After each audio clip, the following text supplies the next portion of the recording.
1, 2, 3, 4. I won't deny it, I'm a Southsider. You don't wanna mess with me. Got the police looking for me. But I'm calm cause I'm smoking that CBD. Said I won't deny it, I'm a Southsider. You don't wanna mess with me. Got the police looking for me. But I'm chilling in the back of the VIP. Said we won't deny it, we are Southsiders. You don't wanna mess with us. Got the police looking for us. But there's nothing that they can do. When you're chilling with the Blessed Life Podcast crew. What's up, what's up, what's good? Bravo. Has anybody ever beatboxed that? They've tried, and it actually fucked me up on my rhythm, so I just went with it. But y'all could have snapped your fingers or bobbed your head to it. I was bobbing my head. I was snapping my fingers. I just don't want to admit, that you have a nice beat there because you're a Southsider. Okay, you don't want to admit that we can do anything right. I'm Brian Tierney. This is the Blessed Life University Podcast, the BLU Podcast for short.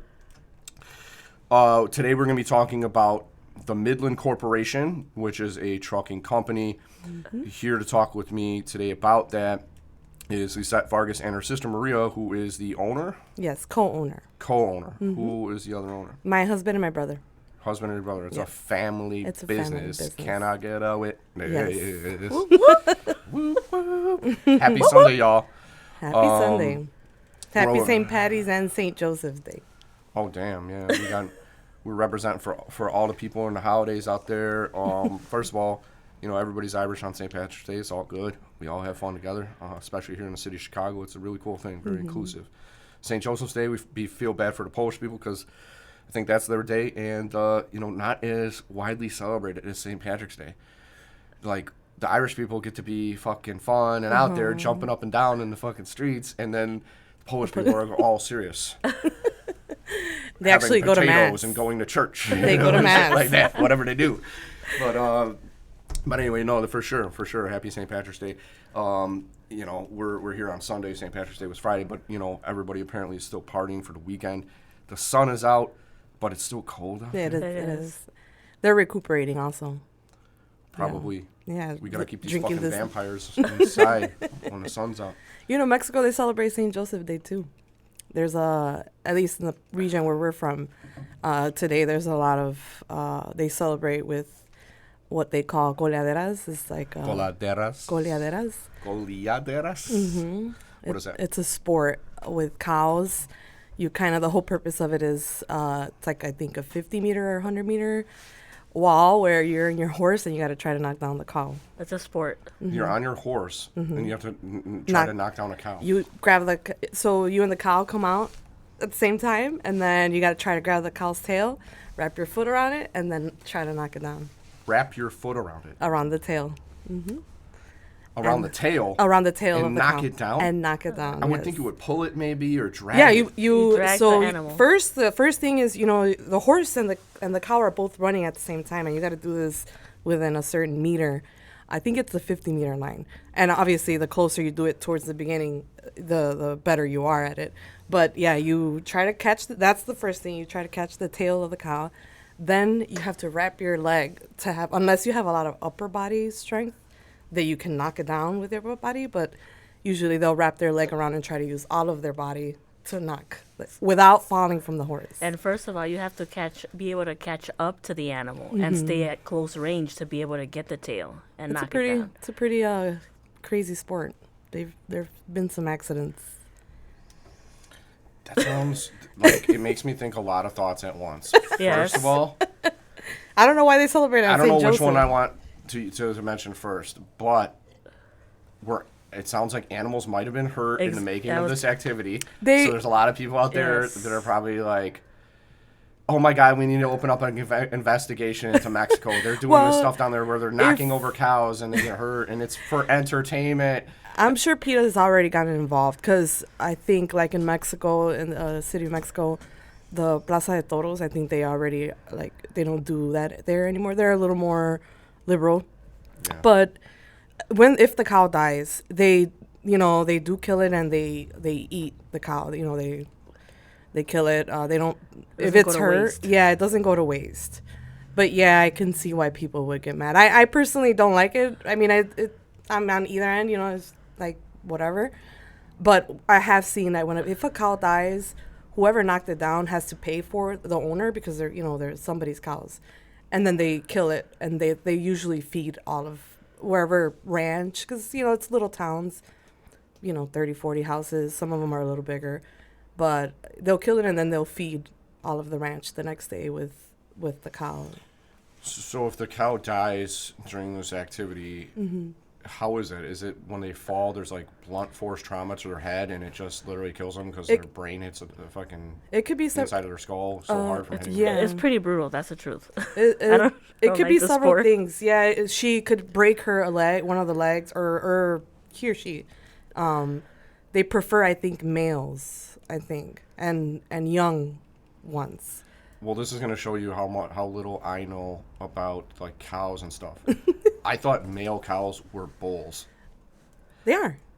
So they have bulls out there too. A bull will fuck you up or your horse. Well, that's why I think that's why they don't pick bulls, because they're much. Because it's supposed to be not as challenging as trying to do it to a bull. A bull, good luck. You need a gun to stop that. No, and it's also because it's a business, so they want to have the females to be able to reproduce and have more baby cows. So somebody enters their cow in this fun St. Joseph Day. This is how they're entering, saying, we're going to fucking knock over God's creature. And then if it dies, you have to pay the owner. So the owner put their fucking top-notch cow in there or whatever. And then you have to pay the owner, and then everybody gets to eat some cow? Basically. Now you have to explain the horse racing events, Mari. Oh, yeah, and then the other half is some other people do horse races. There's been a high American quarter horse being sent from the United States to Mexico because they are very good racing horses. So now the events, and I think it has a lot to do with, how much the cows were getting hurt. Cows in the area that we're from, they're the number one source of income. So, a lot of people started saying, hey, I'm not going to take my cows out there. They export them to the United States. So that's a source of income for them. And although they would get paid, some of them would get hurt, and they would know they're hurt till a couple days later, So then it started shifting from Coleaderos to horse races, which is a little less dangerous, but still. In Mexico, horse racing is not as regulated as here, or at least the unofficial horse racing. And so, the horse races sometimes, they can also become dangerous, where the jockey can't stop the horse and he falls off. Some of these people who own the racetracks, some of them are they try to be, have safe, an area where you could stop the horse, because the races, depending on the length of it, you need a certain amount of space to stop the horse. And so some of these places, they have a very small acreage, farm or whatever, land, wherever they own the racetrack. Yeah, it's like somebody's got the land, like, hey, we got the land, like, we got the fucking horses, like, let's do this shit. And they will. Race. And yeah, then, bro, you need like another 50 yards, man, to slow that horse down. So yeah, so my dad has a racetrack in Mexico. That's how we know a little bit about it. And so my dad's racetrack's actually the only, the second registered racetrack in the state, and that's all because I was the one who helped them out to get the certification. So where's that at? In Durango. Durango. Santa Maria del Oro, Durango. Okay. Yes, and so you have to get registered with the federal government over there, and they take satellite pictures of your area wherever you say, and then you have to have that certain amount of area that for stopping. There can't be any buildings around there. There's a lot of regulation for it to be approved. It's difficult, but luckily my dad had enough land, to be able to have all the requisites that they needed to be able to do an official racetrack. And so your dad's like important over there? Like people are like, oh. No, I think he has the whole racetrack, and that's where everybody goes to like watch the horses him. Race and shit. No, they know He's him. over there with cigars and fucking. No, not like that. No, not like that. He's got the friggin' best tequila coming in from Jalisco. No, we would like to get to that point, where it's. My dad's an old timer, and so he's not the new culture of, at least here with the Mexican Americans. The family now gets involved, because that used to be like kind of like a man thing to do, women would never go to horse races. Women, first of all, it's the whole mentality of the woman stays home and the man is out, he gets to have fun and stuff. But so my dad's kind of stuck in the middle of that culture because he came to the United States when he was fairly young. And so I tell him all the time, Dad, you're missing out on all this new generation of, families where the whole family goes to these types of events. And yeah, he's still kind of stuck in the middle of, why are these women here? But, the alcohol consumption doubles when you cater to women and children. So I tell him, we have to make, games for kids to make it a family-friendly environment where it's not, just guy, Yeah, I imagine having a family-friendly environment is a decision that has to be made ahead of time and enforced in some way. Yes. So you're probably going to have some security there, like, yes. Hey, sir, usually you have your beer or your tequila without causing a problem or being violent to your family or something while you're here, then yeah, that's totally fine. But if you get people like shit breaks out there, it's like, dude, you got to get the fuck out of here. Like, we have security here at the baseball games and all that shit too. You get on the line, you're gonna get thrown out. Mexico, or at least the region where we're from, where my parents are from, they're still very respectful. It's not as respectful of the family. Yes. Yeah. There, you won't see as many fights, as many That's good. Yeah, so it's still, and I think a lot of it also has to do with the cartel involvement. Yeah. In the events, because they'll be there, they won't bother you. At least the region where we're at, they try their best to keep their problems within them and their enemies, and so they'll go because they want to go have fun. But if they see people getting out of line, they kind of police it a little bit. Exactly, and plus the police, because it is a registered racetrack. My dad has to hire the municipal police to go. And so they will be there. Sometimes they're at the entrance. Sometimes they're just driving around. Because it is a registered racetrack, sometimes the Mexican military, they're doing their rounds around the town, in the towns. And so if they get there and the police is not there, then my dad can get in trouble. Maybe even get his registration pulled. So he has to have. Or some kind of penalty. Yes. Mm-hmm. So he has to have. And I feel like everybody knows their boundaries, and then it's more like everyone knows each other in these towns, so they pretty much have respect for each other at these events. And even if I kind of feel like it falls down into that point where everybody just learns to respect each other. It's not like here. I think we need that type of system here. Well, I think one of the issues that we face, is you have a loss of society in large populations. So like here, we're probably about 3 million people, more or less, in the city of Chicago. And so like you're just trying to get past that person. You don't see them as human as much. You're just like, they're another person that's in your way. And then, it's a patchwork of people, from the good, the bad, the ugly, to the assholes, right? And like you have to deal with all that when you're outside. Whereas if you're in smaller town America or smaller town Mexico, everybody, it's kind of policed because like everybody knows everybody and they talk, right? My friend was telling me about this as well. He was telling me that, over there they have property as well, and they'll go there, and it's like if you start buying too much property, they think that you're maybe doing some illegal activities or whatever the case may be. So they all kind of know each other better. Now, granted, I'm saying this, in Mexico has some of the largest cities in North America, right? Like Mexico City, what is it, 10, 20 million people? Yes. Something like that. I think it's like the third largest city in the world. It's one of them. It's a very big city. And then metropolitan area. And then you also have, like, in Guadalajara. Guadalajara there's is like the another next 10 one. million people around Guadalajara, I think, like, not in the city itself, but surrounding it. Something like that, I think. And I hope I'm right in what I'm saying, but I don't just want to like actually have to look that up on my phone while we're doing this. I want to keep the flow going. I just need Matt back. He looks up everything on the laptop. But you're right. It's either Guadalajara or Monterrey, but they're the top 3 cities there. You're right. Yeah, I mean that's a lot of people too. So I don't know. Do you have experience in those places within Mexico? Do you think that the more people that are around, the less courteous people are, the less they know each other? Or is there a different set of values in Mexico where people are just they're respectful no matter if there's 10 million people around or 500 in a small place. I think Lizette's better to answer. I've been to Guadalajara, but only in the airport. You can tell. But I think it's hard to tell, though, because we would have to live there. We would have to vacation there and stay in the core areas where, I wouldn't be able to tell because. But you can still, even in like Guadalajara, people still, buenos dias, like good morning, and whereas here, my sister, she lives in Texas, small town Texas, Del Rio, Texas.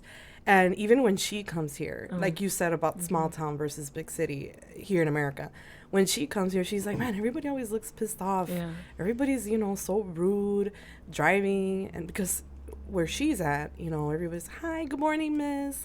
What can I do for you? At Home Depot, the employees at Home Depot are super nice. And I do see that, the closer to the border you get, or a small town even. The smaller size. Yeah, everybody's so happy, so... it's like a different life and very polite. Yeah, yes. I've noticed that Courteous. too. In actually both places. I was in Guadalajara for a wedding in 2018, and what I seem to notice is, despite the fact of like a ton of people and the traffic being really bad, like if you're trying to get out of the city and get to somewhere else or get somewhere else back in the city, the traffic is bumper to bumper for miles and miles and miles, but people just go along at that pace. And they're not fighting with each other, cursing at each other. I didn't see any road rage or any incidents of that. People they understood that that's the pace you're going to be moving at, and you just went along with it. Here, on the other hand, you see people weaving in and out, driving. They get pissed off. Like I saw a guy riding the shoulder the other day. He was cutting in and out of people and like only getting ahead of one person. I'm like it just was crazy to watch. Like, dude, you're not really gaining much, distance. And you're also being a complete asshole and endangering other people, like, by barely almost, like, not getting in front of them and hitting their car and all this. What I would guess, if I had to guess a reason as to why it's different from that heavy of traffic in Guadalajara and Jalisco to heavy traffic here in Chicago, is just the corporate demands and the busier pace of our lifestyle with, the phone's ringing constantly. There's always input. There's a million billboards, like, just pumping information in your brain while you're doing this. And you got to be there. You're going to be late. Or you got to get the kids and you're running back here. Like, in Jalisco, I'm guessing maybe it's not as corporatized as is here, where you're like, I got to get there to get there to the man. Like, people understand it. Life happens. It takes longer to do some things or longer to get places. And they're just more calm about that. Here, everybody's freaking the fuck out. There's, like, this crazy society we live in here. I lived in Mexico for a year and a half almost. A couple years, maybe like, 13 years ago. And it was right at the heart of when the cartels were fighting each other for, the boundaries. And I like picked the worst time to go because it was in the region where we're from, there used to be a lot of, social life, a lot of events. And I got there right when everything stopped. So everybody was at home. This was around the time of COVID or what? No, this was 12 years ago. Because when of the cartels. Yes, it was. They were fighting. They were kind of like redistricting, gerrymandering. This is our boundary. Yeah. It was like redistribution of power. Who was going to be the leaders and stuff. But it was very violent. I mean, you would see in the little town where my parents are from, you would see people's heads cut off, and you would, everybody would call it because it was. I mean, the town where they're from. The big town is maybe like 50,000 people, including the metropolitan area. And so it's not that small, but it's big enough, And these heads, they would just go and get this person, and then everybody would know, what, don't come out because they just found this person. And the head would be like laying there on the ground, or it would be on a stick or on a post or something. No, on the ground. Would just, put it on a spike, like old school, some tribal shit, like the head's on a fucking spike. No. That could be you if you fuck up. Well, but that was the message, and so the cartel, from a lot of, and again, this is stories, they would say, well, this lady, because I vividly remember this lady. They kept telling her she needed to leave because she was with, the wrong people. They kept telling her, you need to leave. You can't. They gave her an opportunity for her to leave, and she defied them, and they cut her head off all of a sudden. Let's put a pause for just a moment. For all you woke motherfuckers out there that think shit's rough here. Do you hear that? Yes. They're cutting off heads, damn it. This is part of the everyday life in society during these times over there. Just for hanging People are around. like upset about some minor ass shit here. Doesn't have to do with anybody getting fucking decapitated. People are getting decapitated in other places. Yeah, but you see, this is also what keeps order, though. I think what's happening here in I don't know Chicago about- is that, no, I'm saying, like, I mean, what I'm saying is that there's no respect for authority. And so that's why in Mexico, in these little towns, people respect. I mean, I know they're respecting the wrong individuals. Yeah, I was gonna say that. But There was- there's a heavy respect. Like, everyone knows not to question shit, not But- to ask, but, like, on the other Well, hand, not to cause problems and be defiant. Right. that, and I think it's also the lack of, because there's a lot of lack of education out there. And so I think it's good in a way, but then there's a lot of people that don't know any better, and that's what sends a lot of people to work for the cartels, because they're the only ones paying a decent living wage, and that's the sad part of it. Like, it could be a country where they don't rely on these people to make a living. It's either you were born into money out there, or you have family that lives in America that sends you money, or you join the cartels. It's one of those three. And the gap, just like here, the gap between the rich people and the poor people is very, it's a big gap in between. So what happens is these people, they go in and they work for these people, and sometimes they're little kids. They're they're little lookouts. They idolize these people, and I can see where kids look at it as it's something good, because they're the ones driving around the nice trucks. They're the ones with the power. They're the ones that, if they say to be quiet, people listen to them. They don't have role models like we do here. And I think that the education has a lot to do with it. But back to the conversation, when I was out there, people were very nice, genuinely nice. My daughter I put her in a public school out there, and for lunch, Mexico doesn't, that's the other problem, the corruption within the government. So the school wouldn't provide lunch. Every family once a month had to provide the lunch for your kid's classroom. And so, here I am, an American I had never experienced the education system in Mexico, and they're far more advanced than we are here. My daughter was already learning things from 2nd, 3rd grade over there in kindergarten. And so, I was amazed at how, like, the subjects they were talking about, and how family was a huge value, and anything that they would do it as a community.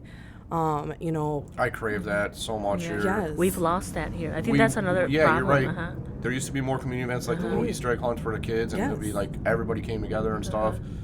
And it still goes on, but I don't think it has the same. It seems more superficial here than it does like in those places. Like, no, fuck that. We're not doing anything else today, but just that's the whole day. Is we're just out there with the kids doing that or whatever. And you know what they do also, that when we as Americans, we go in there and judge them. So their days start at 9 o'clock in the morning. That's when everybody is barely opening their businesses, mom and pop shops, 9 o'clock. And at 2 o'clock in the afternoon, everybody, all the stores, there's very few stores that stay open, like the corporate stores stay open. But at 2 o'clock, from 2 to 4 o'clock, everybody goes home and eats together as a family. That's another thing that I was like, wow, this is... Countrywide or just in certain regions? I think it's certain regions, no? I think it's certain regions, yeah. But even there in Durango, we would always, even in the city, we would go to the capital of Durango, which is bigger. We would go, and a lot of stores still followed that, closed from 2 to 4. So you would know 2 to 4, and then they would work a little bit after They that? would or take that was the end of the multiple day? breaks during the day to the point where we couldn't find a spot open to eat. We're just like so annoyed. It's crazy, yeah. They would close it. They would close from 2 to 4, come back to work from 4 to like 6, and then that's it. And we would hate it. Like me, every time I go, it's like I'm stuck in the middle because I work. So when I go to Mexico, I still work. I work from home here in Chicago, and when I go to Mexico, I'm still working. Do you do it remotely or whatever? I do remotely. Yeah. Yes, I haven't had a real vacation in 10 years. I haven't. We got something in common, sister. Let's talk. I bring my work with me too. I leave town. I'm just like, people are going on vacation. I'm like, I'm working from a different location. I'm not actually on vacation right now. I'm still working. It's I want to it's enjoy God's shit Uh-huh. like that's in front of me out there, and I can't. You just want to wake Hurts. up at 11, 12 o'clock in the afternoon without worrying about somebody calling you I can't with a sleep that problem. long anymore. Me Even with the either. REM sleep, what I could do now is I get to bed earlier, and then I get up earlier, but I'm getting a good 7 hours or whatever. You know, that's one thing that I've been good about is not really. I'm always trying to make sure. There's a couple of days where if I'm super busy, it'll be like 6.5. 7, 8 is even better if I can, but I usually don't have time for 8. But yeah. So you were mentioning like the family values there, and I am That's kind of first. jealous of that here because I ran into this little YouTube video the other day, or whatever it was, YouTube, Instagram, and the guy's like,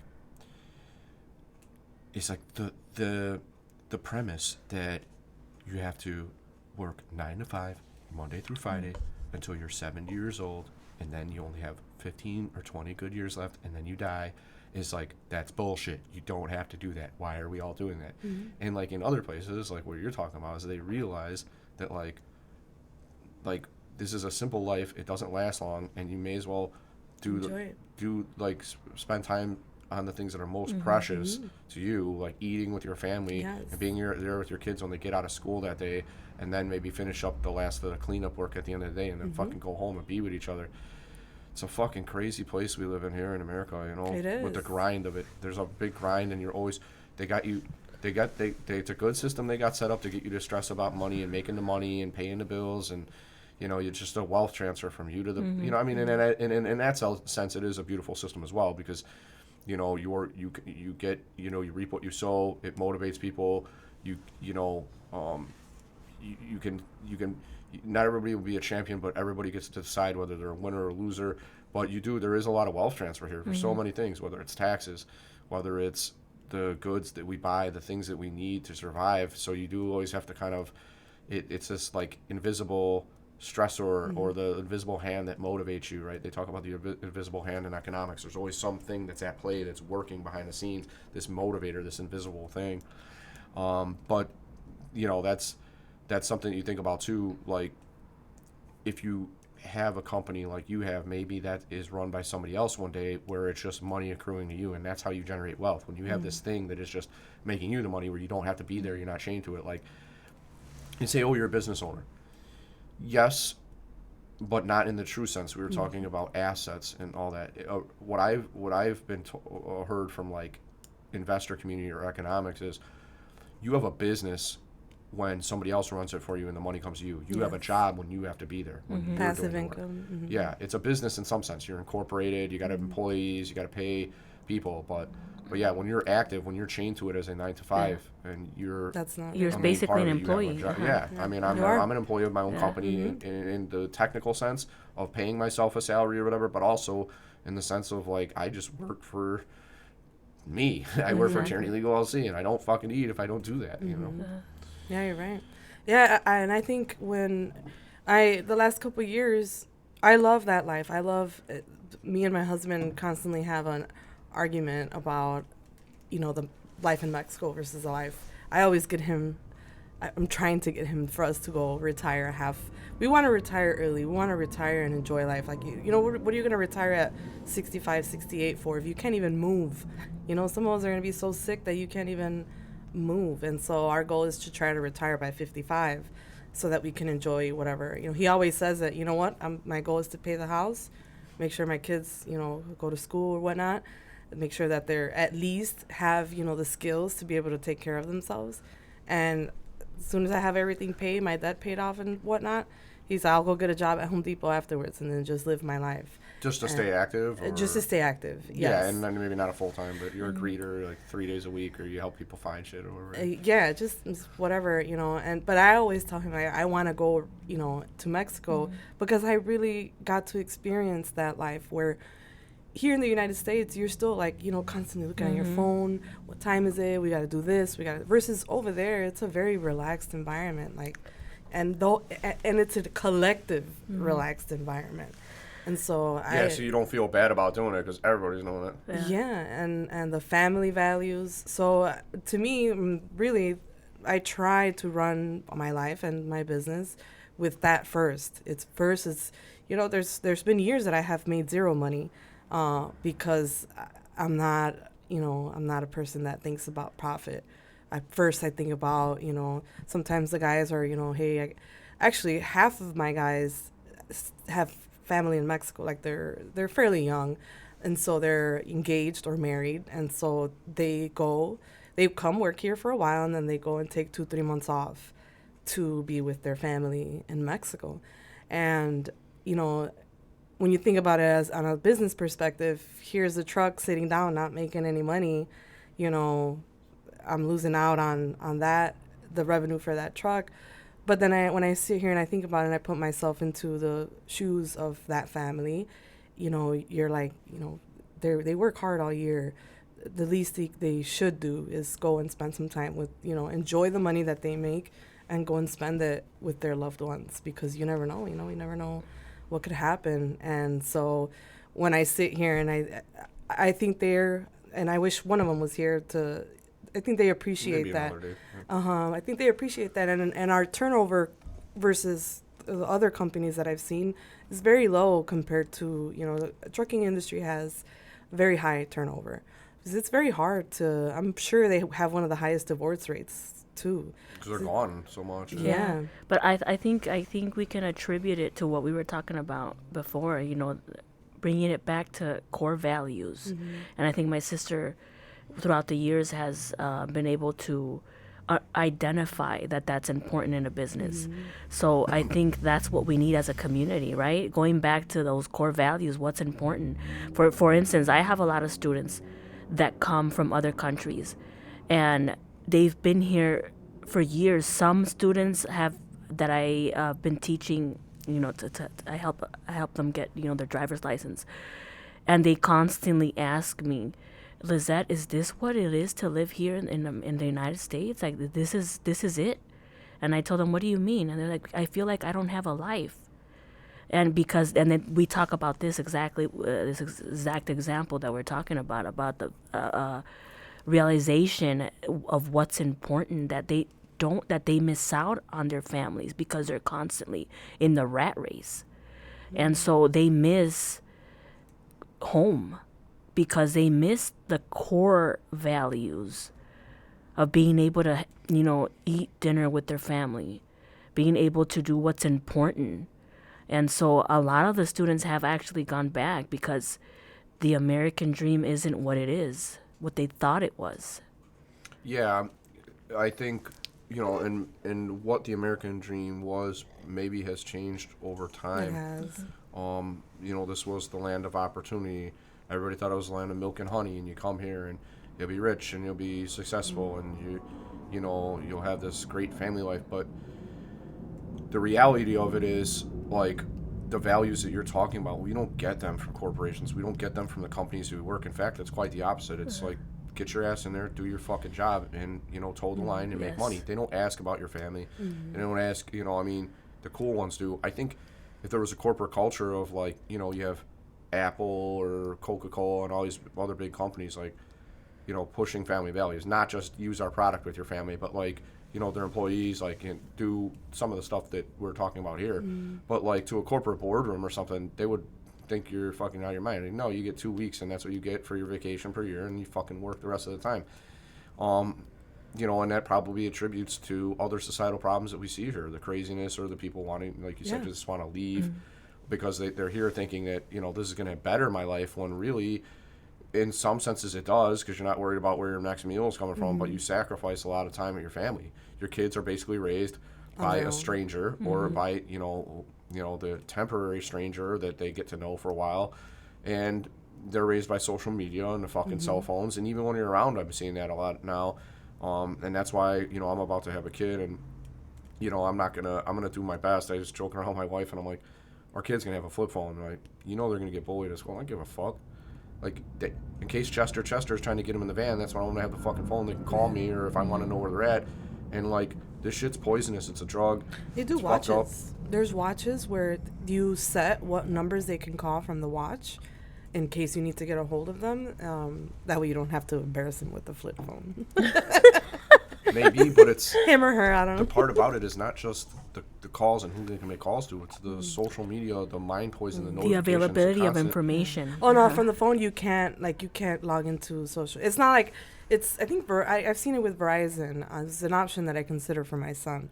It's just strictly a phone, no apps, no nothing. To where you put he can dial to, who can call him or her, and that's it. They can't access anything else other than calling and the time on the. Yeah, but I mean, The filtering that information. that is good, but somewhat kind of maybe defeats the point of having a smartphone at that point. You may as well just have whatever. But the point, she was saying they're going to get bullied because they can't participate in the social media, this Facebook, the Instagram, which, you know, has bullying and blah, blah, blah. It's like, the thing about it is that, like, this is not natural to humans. It's not something that we're just now getting this. We didn't evolve over time for many, many years with this. This is a new thing. They don't tell you how to manage it. They don't tell you how addictive it is. They don't tell you that, like, you'll feel that everything that you do in your life has to be filtered through the recording or the, like, look at me, look what I'm doing. Like, this recognition of, instead of, like, focusing on what's right there in front of you, it's always constantly, like, looking at what somebody else is doing somewhere else, or you're showing them what you're doing while they're somewhere else. And it's like, it's not, people aren't as present, likely causing dopamine problems with the kids. They're depressed when they get off there because their dopamine is fully blown by all the excitement activity, and then everyday life is fucking boring, and they're wondering, why don't I fit into this? Why isn't this exciting? I wish I knew more about this. I will probably have people on over time that, you know, from the universities or something, talk about this, the psychology, the case studies that are out there, that's showing what the effects of these things are. But we need to know that. We need to be very conscious of that, because it will, if we don't manage it, it's gonna ruin us. You know what I mean? You got to manage these things. Like, I, on my phone, am down to like 4 things that I use. I look at YouTube just to see, you know, how the podcast is doing or whatever. I'll look at the views. I'll watch some exercise videos and music and stuff like that. I'll check, you know, Instagram and Facebook for the same reason. See, you know, I'm putting things out there. How are they doing? But I used to spend a lot of time looking through that or whatever. I'll use it for birthdays now. I love to wish people a happy birthday. There was a speaker that I was listening to at this real estate breakfast, and he was saying, likes get likes, comments get comments. You know, if you wish people happy birthday, you stay more in their insight and in mind. If you don't ever message them, they don't see your shit, you know. So if you want to keep your content out, like stuff like this out there, you got to stay involved. But I just like wishing people a happy birthday anyway. I think it's like a positive activity that puts you in a positive mindset. So I use that and maybe the Internet Explorer, and I really have gotten away from it. Like, now what I crave and value is, like, you know, walking the dog or doing exercise or, you know, enjoying, you know, I watch UFC fights. I watch Donut Operator and Police Activity sometimes to see, like, what it is that police deal with. If you're not watching those and you want to be a police officer, you should start watching Donut Operator and Police Activity channels right away, because it shows you how things change, like, instantly, and how situations, like, you go from being, like, nice and open and proactive, having me reactive in, like, a life or death way. Very great stuff. But all those types of things interest me. I listen to podcasts like a motherfucker. It gets my brain going in the morning. I'll be like doing, like, gargling, brushing my teeth, and I'm like learning information, and I'm hearing it from people who don't have a biased interest because of the corporate funding they're receiving. They're just starting out. They're barely making money from, like, Liquid IV or Healthy Cell or one of these other companies, because they believe that they're doing good by the advertising they're doing. They're not beholden to anybody. They're just like us, that we work for ourselves. And I like to hear that counterbalance to the mainstream media, because, you know, for these last few years, we've been told stuff that was either an outright lie or just recklessly said because it wasn't true and there wasn't a basis for it. You know, and I don't even want to get into the specifics of it with COVID right now, because they'll probably fucking pull my video off. Even if I said that word once now, I'll probably be flagged as they run the audio through the algorithm, or they, because they make closed captions for, like, so, like, deaf people can read what it says, and as soon as they see that word come through on the audio, and it's flagged probably right away. But in any event, you know, the managing this stuff is something that's incumbent upon us to have a good society. And but, you know, like, today, right? I get up, I do my morning routine, I get the dog out. The air is cold, but it's refreshing. I just felt so good to be able to do this and do it stress free. I stopped by my mom's. She had this like bracelet that she needed worked on at the jewelers, and she was so happy to get it back. So like my brother is her full-time caretaker, more or less, and I try to help her out as much as possible, but they're very comfortable with each other, so I can't really, there's certain things that that he takes care of. And then I try to do the stuff that he doesn't like to do. He doesn't like to run to the places like that. He's not, it's like, he doesn't like to be having to go interact with people in that way, so I do that kind of thing, and so I just felt so blessed. I went and got my coffee today. Everybody seemed happy. There was I made friends with just some dude who was in there, and we were chatting about everyday bullshit, and it felt good to do that without the stress of having to worry about running somewhere, doing something. And that's one of the things I like about working for myself as well, is like nobody tells me that if I want to leave town that I can't do that. Yeah. But if you work for some fucking corporation and like you get 2 weeks, that's all you get. Well, then that's all you get. Or you can't get go what work. they give you, and that's all you get. Or at least we have the option of working remotely, which is really it's nice. awesome. I've It's stressful too, though. It brings the stress up to those places, and it kind of sucks. But it's still nice to be able to get away without having to be told no.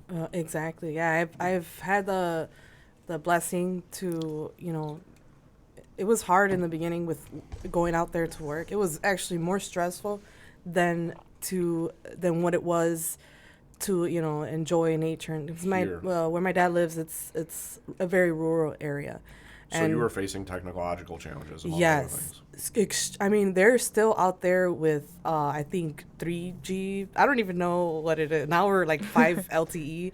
They're still with the 3G, So thankfully, Elon, little by little, I started, I would tell the people, because there's like computer labs out there. Just not everybody can afford to have internet. And first and foremost, the freaking antenna, the cell phone antenna, is like from the 1960s. Yeah, but thanks for the cartels, you were able to run your... No, actually, what happened was that Elon Musk came out with Starlink. And it's awesome. But, so every year I would take... Are you familiar with Starlink? Yeah. So he put out a bunch of satellites, and now you have global internet wherever you're at, if you want to pay the fee or if you're able to. So, I mean, it's cool. It's because really, now you can work remotely. You're good, right? And so I was happy. I was so happy. But then when I saw it, so I take my nieces and my nephews to Mexico with me. All of, like Lizette's son, mostly all of them, and then my kids. And so I take them because I want them to get away from the cell phone. I'll admit it, I'm that parent where, yeah, you could play with your phone, you don't realize how much damage it is to them. But then, let's go to Mexico. They can't be on the phone over there. To disconnect. Yeah, to disconnect. They're in nature, They can go help grandpa out with the animals. My dad has cows and horses and stuff. And so I love taking them so they can experience that. But last year, I had, the year before that, actually 3 years, there was a different satellite that I got, but it didn't have unlimited, data. And so I didn't give the password out to the kids because everyone's on their phones. I needed it for work, so I didn't want them to run up and then my gas bill or use up all your data. The data. What happened is the data would slow down, so I needed it for work, for my email download and all that stuff. So I told them, I'm sorry, I can't. We'll watch one movie the whole week and that's it. Right? Perfect excuse to have them be out. And in the beginning, they hated going out there because they couldn't be on their phones. The minute we would get to town where there was signal, and then Mexico, or at least the region where we're from, they only allow you, American phones, they only allow them certain gigabytes. And then after that, your data slows down if it's an American phone. And so they would only have a chance to maybe log on to whatever social media they have or watch YouTube or whatnot. But then it would just slow down, and it was so slow that... It's painful. Yeah. It hurts. You're like, I'm not even doing this. I'm glad. Wasting my time. So I was very happy that they saw, and if it would force them to go out and walk on Grandpa's ranch. But then last year, I installed the Starlink. I don't know if it was last year or the year before that. Tell us a little bit about that, because I may get involved in that too, and all I know is that you can get internet. You need equipment, or you just need to pay the fee, and then you have access, or what is it like? So at first I was on the wait list, because There's a wait list. there was. Oh, shit. There I was. thought it was just like, everybody sign up, we got internet, baby. No, there was a wait list in the beginning. And so I think Elon Musk did a good job in sending it out to the people in the rural areas first. Because I got a notification right away that I was able to purchase it if I wanted to. And so the equipment, you have to buy it. I think it was like $600. Some kind of box or something that gets The antenna. Yeah. It's the easiest setup in the world. I mean, I'm a little technical knowledge, I know a little bit about computers and stuff, but anybody, it's easier to set up the satellite than set up your iPhone when you first buy one. You literally just connect the power. You put it wherever you want. If you want to, they give you the mount that it comes with is the mount that you just set it like on a table, or if you have a flat roof, or if you want to order one that you screw onto the wall, which I ended up ordering the wall mount.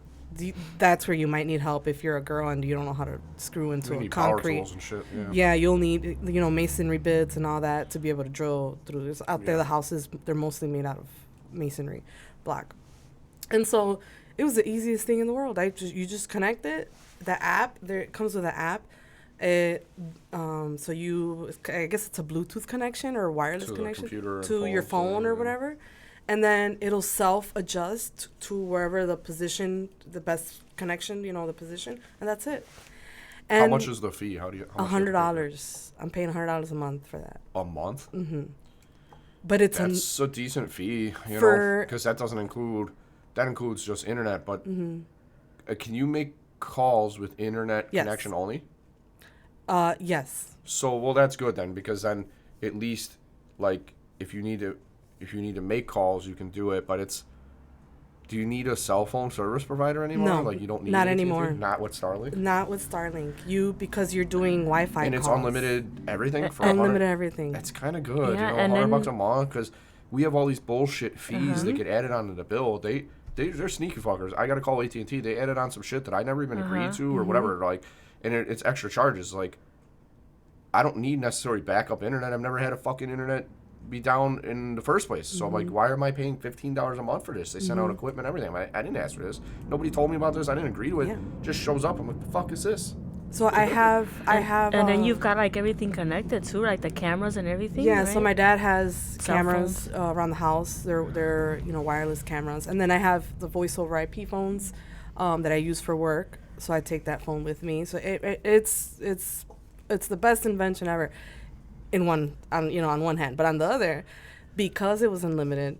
Last summer, my nieces and my nephews. They saw Netflix twice, the whole thing. They, the minute I installed it, I swear to you, everybody just went to each other's rooms, and then they were there all day just on the phone. And I was like, man, I kind of regret doing this or giving them the password, because that's all they did. From that point on, But then my dad would be like, hey, what's your problem? Come and help me out here, and so.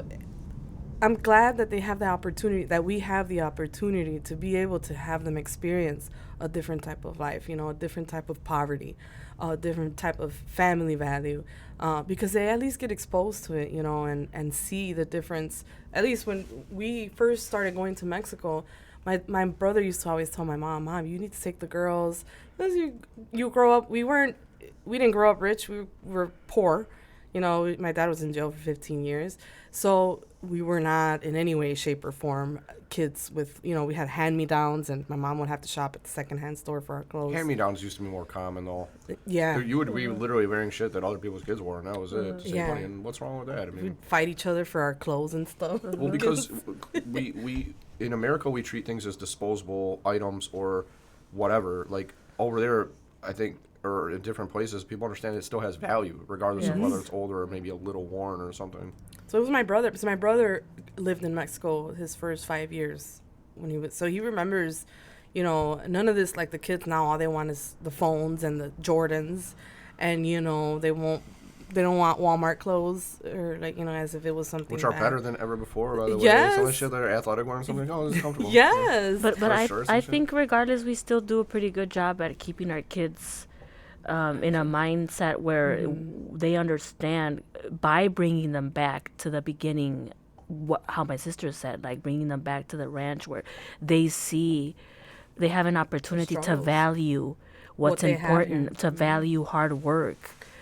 And when they see my dad, doing things out there, and he tries to teach them hard work. Hard work. My dad's 75 years old, and he still runs the ranch on his own. He has no help. And the other thing That's is, not easy, and it's probably very time consuming as well. Very. I mean, what time does he get up in the morning? He gets up early. Early because out there, because we're closer to the equator, the sun doesn't rise as early as it does here, which is funny, but the sun sets like at 9:30, almost sometimes 10 o'clock at night. It'll set really late, but. So I think that's the reason why people start late out there. And then they take that break and then come back and finish up the day at the end because they have more so- daylight to work with. Yes. They have their multiple siestas. Yes, they do. And I mean, Fuck yeah. Napping. Let's get some friggin' arrachera going. Let's fucking eat real quick, kick a nap, and be ready to go back and kick some ass. Mari, let me tell you, Brian is very familiar with the Mexican culture. He cuisine. loves. If the Mexican culture is a pool, I've dove into the deep end, and I'm learning how to swim while I'm in there. He's Oh an my I didn't go in adopted with child. lessons. I'm just fucking. believe put me, in there. you if you have not been to a rancho of like 10 houses, you need to go. Like we will invite you if you're ever interested in taking your kid out there. Let me tell you, this is gonna sound horrible. My brother, when we were 15, he was like, "Mom, that's it. You're gonna have to take him because that we were growing up to be we didn't even have money. We were growing up to be entitled kids. We didn't even have money. So he's like, you're gonna go out there. There's no bathrooms where my parents are. There's no bathrooms. You're gonna have to wipe You have to wipe your ass with a rock. with a rock, literally. I mean, it Yo, wasn't there's not gotta even. be something better than Not that. even- guys. So in the ranch where my dad's from, there is no running water. There mean- is no light.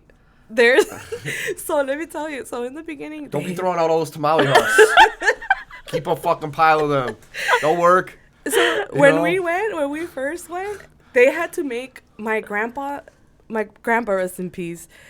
His house, he lived alone because all his kids were out here in America. And so none of the kids went to see him for a very long time. So my grandma died when she was 36 years old. So I think my smallest aunt was 3 years old when she lost her mom. So they all, because they were so little, they all got separated. They have a very sad story. But so my grandpa was by himself. Literally when they went, because they got there first than I did. We were very traumatized by this event. They thought that my grandpa's house was the barn house. That's how, like, there was no floor on the house, no bathroom. Just like dirt, basically. Yes, it was dirt. Yeah, but you have to tell him that my aunt had been sending my grandpa money throughout the years to fix it. So all of us thought So that he was just buying horses instead of fixing No, them? he was- he was drinking, Women. See, that's the problem with the horse track. There's an old saying like, "Oh, he blew all his money on the track on fast women and slow horses." You know what I mean? Like he lost money on the race. He's betting on slow horses, and the fast women got the rest of it. My grandpa was never a horse guy. He was a big gambler with cards. He was a big. But it's your father who's the horse guy. Yeah, my grandfather dad. was not, Which yeah. it's my grandpa's my mom. And I confused this. I was thinking at first you were still talking about your dad. Sorry, no. I got lulled into a false sense of comfort in the conversation and was not discerning those details. Sorry, we No, should have it's all explained. good. No, my mom's dad. My mom's dad, they went to his to where my mom was born. And yeah, they had been sending him money so that he could fix up the place. And they get there and it's like a shithole. And they're like, That's how people live in some places. My dad was from Iowa. There was Yeah. like 10 kids living in a small house. Like this is a 2-room. I mean, like literally. it was probably just the size of this room. yeah, right this here. little section right here. Yeah. there's like some cots out and shit where people sleep. And like, so No. he didn't even. I don't think have it's a king bed. size bed, right? Well, then how do you sleep? It, You guys ha- on it the was floor? like 12 of us, right? Yeah, so all the cousins, because it was several of my aunts that went, and so all the cousins, it was like 12 of us. So people in the ranch and the other, they like felt bad, so everybody started offering, hey, you guys come stay over. But we still, during the day, we still had to spend it somewhere and eat somewhere. So what they did is they bought a wooden chair. Like somebody had a wooden chair, like an old outhouse, and the chair had a hole in the middle. And you're shitting there. And Yes, so that's No, exactly- wait, hold on. So we had to. Sorry, I was don't a mean to bucket. finish the details. You're Brian, we have these videos, so if you ever want to see this, It was a telling me. I can see it. bucket. I can picture it in my mind. We had. I kind of get it. So it's My sure, poor and then dad was, take the picture. streets and sanitation. If we were gonna poop, we had to put a plastic bag in the bowl, because inside of the chair that you would put a bowl, and if you were gonna pee, it was just a bowl. You don't put a plastic bag. But if you were gonna poop, you put a plastic bag in the bowl, you do your business, and you throw it into this garbage no, can. and wait till you hear about our recycling system. the pigs come out and eat your shit. Oh, well, no, not your poop, because then we eat the pigs. They eat all the leftover food, the pigs. Like all your scraps, they'll eat all of that stuff, and they loved it. But no, because let me tell you the story. That's how Mother Nature cleans up, I guess. Yeah, the one time me and my sister, was it Yesenia? Or was it one of my cousins? So this little shitting area was outside the house, and there's no electricity, Brian. There's no running water, so we had to get like a candle to walk out there, like in the middle of the night. I mean, people do that here. They have outhouses and shit. Yeah, but it could be some big ass spider in there and shit. But you need to understand that this was our first year ever experience this type of lifestyle. It was total culture shock. Yeah, it was really. Like, it was crazy. We have this thing with this magical pipes and tunnels, and there's this plumber in there, Mario, and he fucking fights the evil dragon guy, and like we could flush our stuff with water. Like you guys don't have that. Yeah, but I mean, I guess, right? I mean, a chair with a hole in it does the job. You gotta sit down, right? Like, it was an adventure. We loved it. Yeah. We ended up wanting to go every year. It was awesome. Like we had to wash. There was a creek, right? Yeah. Because there was no running water in my grandpa's house. There was a creek where we had to go wash by hand our clothes. So here we are, Americans. All we wore was jeans. So the jeans and comforters. It's tough to wash, right? Yes, it's the hardest thing. They get heavy. They're fucking. Oh man, our knees were scraped. Like it was horrible, but we loved it. It was a different experience. And we had to bathe in these waters too. Yeah, we had to shower in the creek. But it was awesome. You guys are getting back to Mother Nature. Yeah, it was like. It humbled us a lot. And when we saw how how chicken soup was made, you grab the chicken and menudo, Brian. Oh yeah, that was horrible. We saw the entire process of them murdering the cow. It's so getting sad. The intestines out of the cow, cleaning it. You grab literally the tripe, menudo, tripe in English for those who don't know, but you grab the menudo, and the cow, you kill the cow, whatever. You take the tripe out of the cow, right? You're sitting there taking tripe. Menudo. Have you what ever? What is it, like the intestines or whatever? Yeah, the intestines. And so here you are, people like. Why'd you tell me what it's made of? I don't like it. You ruined it. Well, see, some people know how to cook it where you can't even taste it. Yeah. It tastes good, but you put chile to everything and everything tastes good. I don't know if you like. I remember y'all putting chile on your cereal and shit. No, I remember. They got the friggin' Takis version and shit with like the extra hot shit on it. This is the food that you eat after a hangover, so most drunks can't even tell that it tastes like shit. Oh man, and that's what everybody tells me too. Oh, you gotta eat something spicy the next day so you sweat or whatever. This and that. I kind of get it, yeah. You sweat it out, believe me. I need some caffeine on the next day. But yeah, so hydration. Here we were squishing out the poop out of the intestines of the menudo, and then you gotta wash it by hand. Then you ruin it for so many people. I think we should just put a pin on that.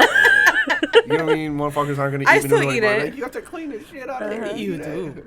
And there's some people who cook the menudo in Mexico, and they say that you have to leave a little bit of poop so that it tastes good. I could smell the menudo that has poop left over, and I won't touch it. Yeah, no, like, I mean, if you have grown as a people to tolerate that, like, I couldn't drink the water without getting sick over there because it's just different parasites and bacteria that my system's just not used to. Well, you do actually. All of us, when we first get there, like I the first 2 days, your body has to get accustomed to it. Mm-hmm. And you know what's so crazy? I lived out there for a year, and so I swear I think I went through like a toxic, almost like a withdrawal from the food out here. Yeah, because we're detoxing from the food here. Yes. Because the food over there. All the shit they put in it. It's I swear to you, I lost like maybe 40 pounds without even trying to lose weight. I was like, what the heck is going on? Like, I mean, I would still eat. I wasn't on a diet. And I lost 40 pounds just from living out there. We're basically eating organic food out there. Mm-hmm. And your body is detoxing not because from all the chemicals, I think. From the food here. So I think that's what happens, but, Yeah, that's wild. People don't think about that. Uh-huh. Yeah. Another thing is I met this dude from India, and he was telling me that he brushes his teeth more now that he's here because of the processed food. He notices that it's just like over there, the natural stuff, it doesn't... The spring water. You don't get the same plaque buildup and stuff that you do with all the shit that we have there. That's crazy. I've had more tooth replacements here than people over there. I have my uncle who's like 85 years old, and he still has all his teeth perfectly The original straight. ones and shit. Yeah, Yes, the original ones from like no the teeth. fucking That's crazy. 1940s and shit. Just like, Yep. Well, our father, like, he looks pretty good for his age. For his age, he looks really good for his age. He's 75 years old, and he's stronger than probably all my nephews put together. You know, got that old man strength. He He's had- fucking he- wiry, rigid and shit. Just fuck him up. he's a He has mezcal this- drinker in the mornings. Ooh, You know, mezcal, man, that shit is a little bitter, yo. I don't like it either. I And- prefer But tequila. And this challenge that he has, right, he tries to prove that he's so, like, he looks young for his age. There's that big hill that he tries to tells us, okay, let's see who makes it at the top of that hill. How it's many? the elevation. I took the elevation one time, so we've gone there a couple. I'll show you a picture afterwards. But he because we're heavy set, you know, we're not that light, and so he'll try to prove himself against. But Yeah, I can get up there quick. I Look, mean, you're way behind me.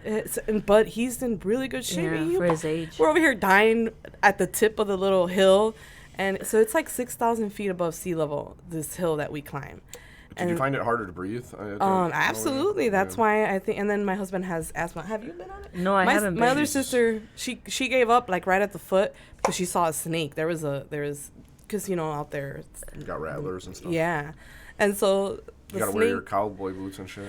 My dad It'd be always. funny running in those, like but they probably Yeah. do, right? Because you get bit, like that's what It they won't wear go those through for. the exactly. And you would and my dad gets mad at me at us because we'll go in our shorts and stuff. And he's like, "Hey man, you gotta put some pants on. Like, how are you gonna?" Jeans, Yeah, you need couple pairs plus a fucking pair of cowboy boots up to your knees. a And shit hat like that, for the sun. The sun out there is really strong. But yeah, it's a totally different life, and I'm glad that we've had the opportunity to take the kids and experience, that type of life, and they see it. Yeah, the funny thing is, like, there's probably more of the rest of the world that lives that way than they do here. And I That I think think so. is one of the Yes. things that people see about America. Like, holy shit, you have this brick thing, this castle that's yours. You have it for the rest of your life, unless you want to sell it and get another one for real. Like, yeah, it's crazy the conveniences that we have here, and then you compare that to if you go like to China, to India, to Mexico, to Thailand, to you name the place, like probably more people that live like that than do like this, Yeah, but the convenience at the cost of what? Yeah. So we don't have family life here Yeah. because we want convenience. Not in the same way that they do, I think there's a good It balance. has a different meaning in the mix of Yeah. all this. I think there's a good balance. I mean, both countries have awesome things. I love America. I love Me Chicago. too. I love I love growing up in a city where it's so culturally. We also lived in Texas, and in a small town in Texas. And as you can imagine, I was very surprised that we were so close to the border that the people there. I was actually very sad to see how much they hated the natives from Mexico, and they looked like they were Mexican. I mean, Who hated the Texans, and so. both Mexican and white Texans didn't like the people from Mexico, Yes. or just white no, actually, people? the white Texans were nicer to the native Mexicans than their own people, and I never understood that. So I came from a city where we embrace immigrants, where we don't see, at least I grew up like that, and I went to, I don't know if you grew up here in Chicago, but I went to Lane, and Lane was a very diverse high school. I mean, you would have, an Italian mixed with Japanese, mixed with white, you had a Puerto Rican with an Indian father. And so I was lucky enough to go to a school where I was exposed to so many different cultures, so many different ideologies, so many different opinions. And that sometimes is very helpful to, embrace other people's differences and to know. And that's where I think Mexico sometimes lacks that type of environment, to where us Americans, there's a lot of people, and I'm pretty sure a lot of Mexican Americans can relate to this, but when you go out there as an American kid that was born in America, but your parents are Mexican, you're still not considered Mexican over there. You're still looked down upon because you're not born from over there. You didn't grow up the way that they grew up. Yeah, I'd like to think that we're smart, right? We have this computer in our head that's made out of like tissue, right? And it allows us to do things that are almost impossible, right? And why can't we all make that decision? Maybe one day that we make the decision where we're not unfortunately, we're very tribal beings or animals. I mean, at the end of the day, we still are animals. But making that decision of like, we're all people. We just have different skins, or we have different color skins. That is, or different places that we've come from. Where you're not like, you're an outsider. You're this. You're that. You know, because I mean, look, we can all get along. You know. Yeah, absolutely. And I thought that was very sad to see people just not hang out with people and miss out on, you know, this person that I remember, because I was in high school and we were the new girls. I was a senior and my little sister was a sophomore. And what did Hector say? I wasn't here. I had moved back to Chicago. And so it was me and my little sister in Texas.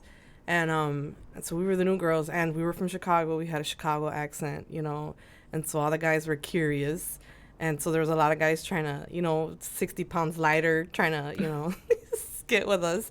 And because it was such a small town that everybody was dating everybody. So we were like the exotic whatnot. Oh. Newbies. Yeah. And so we don't have this. I'd like to try that. What's this? Yes. So, you know, but because me and my sister, first of all, we had already been going to Mexico and you know, living when we go for like 2 months. And so Spanish, anytime we would see somebody that looked Hispanic, you know, the proper thing to do is, especially with elders, is you address them in Spanish. And so that was instilled upon us, you know. It's not that we're trying to be rude talking another language, but it's just that it's a sign of respect to greet them and to say hola, you know, in Spanish. And then if they want to continue the conversation in English, then you continue it in English, just out of respect. And so in Texas, when I was first out there, anybody that looked like they speak Spanish, you know, I would talk to them in Spanish, and especially older people, older than myself. And some of the people would get offended, like, I don't speak Spanish, like, and they would strictly only speak to me in English.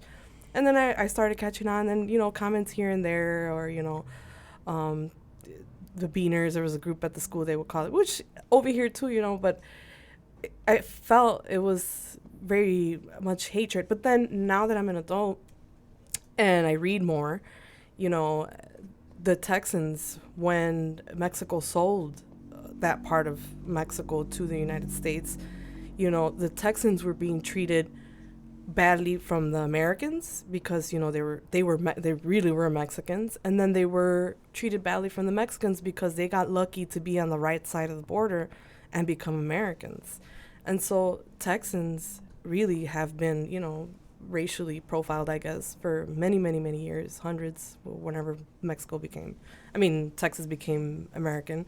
And so then I understand now that's where that comes from. Because I used to get really pissed off at people who would talk about Mexicans or people that lived in Mexico. Yeah, and I wonder, like, perhaps the people who identify, like, the people that at one point in generations past were Mexican, who now identify very strictly and proudly as Americans, are just because, well, I'm on this side of the border now, I guess I got to be good with them. I got to be an ally with them. Exactly. Because fucking, like, I'm living amongst them, and otherwise I'm going to be screwed. Exactly. So it's probably that mentality. And there is a lot of pride, too. I mean, Texas is like its own country. Pretty more or less. It's a very unique place, you know, and it's they have their identity and their values, and they're a fighting people, and they, like, in terms of, like, you know, I mean, you have the Alamo and all that stuff that happened there. There's battle. They're part of their history is fighting for their freedom or whatever, or not, you know, whatever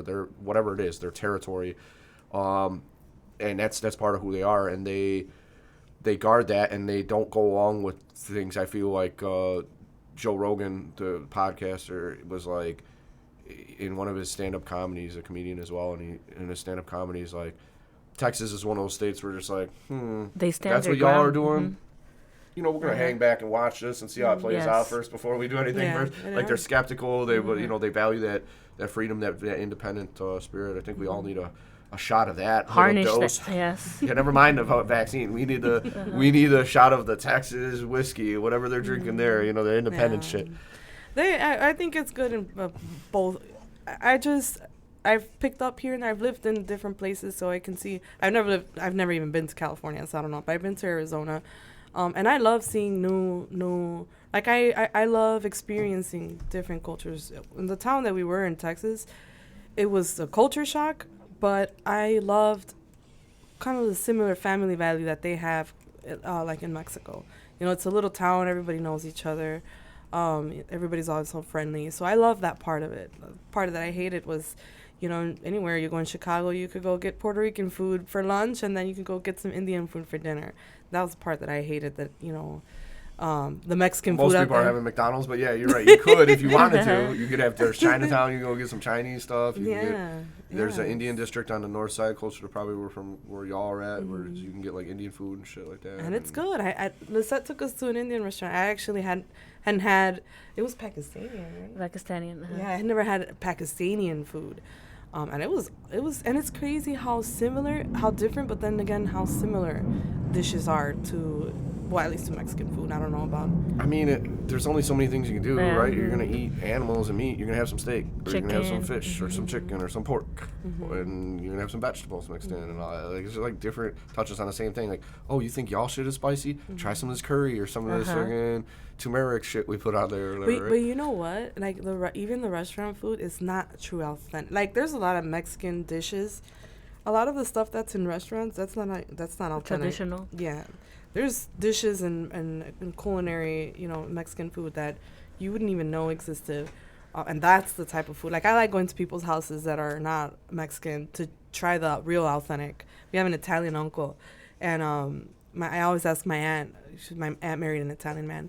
I always tell her, Tia, you know, you need to tell Eugene's mom to come over and teach us how to cook, you know, like authentic Italian sauce, you know, because they make their sauce. They call it gravy. Then it's like gravy. Isn't that the brown stuff that you put on potatoes? Like, no, that's a red sauce that you put on pasta. For example, Don Julio's in Old Orchard, nothing like authentic food. Not even their avocado is authentic. To so much that even my own son acknowledged it. He's like, Mom, this food tastes like shit. He's like, yeah, Don Julio, have you been there? Don Julio's in Old Orchard? No. Well, go so you can see what the difference is between. I think there's a Don Julio's on North Avenue and Clybourne. Yeah, but don't they call it Uncle Julio's or some shit? Yeah, something like that. Uncle Julio's, yes, you're right. Yeah. Because in Old Orchard? I was going to say, I'm like, did they try to get into the restaurant business here in America, or what are they doing? No, it's Uncle Julio's. Oh, in Old Orchard? And I have been to the one in Orland. I've been there years ago. Their tacos actually were not that bad. The quality of steak they used was fairly good. And you know what? But it is more Americanized. I'm going to blow your mind. I don't know if you know this, but in Mexico, we don't really do tacos. It's just that you eat all your food with tortilla. Yeah. Everything you eat with tortilla. Grandma made this. Everything you eat with a tortilla, and we don't even make it into a taco. What you do is you pull apart the tortilla and you grab a little section of tortilla. Like if it's a spoon. Instead of using a spoon, you grab your food and then you put it in your mouth. You don't go and put. Which is the beautiful thing about when you go out and eat at different cultures. That's the same thing that the tradition for my students, well, when they tell me that's exactly how they eat in India.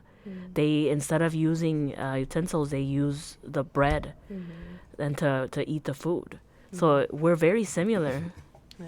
In traditions. And that's interesting, yeah, because my buddy, the way he used to put it is like, he's like, here in America, he's like, the reason, he didn't say the reason, but one of the reasons we get so big is like we literally use tiny little shovels to just like shovel the shit into our face. You know what I mean?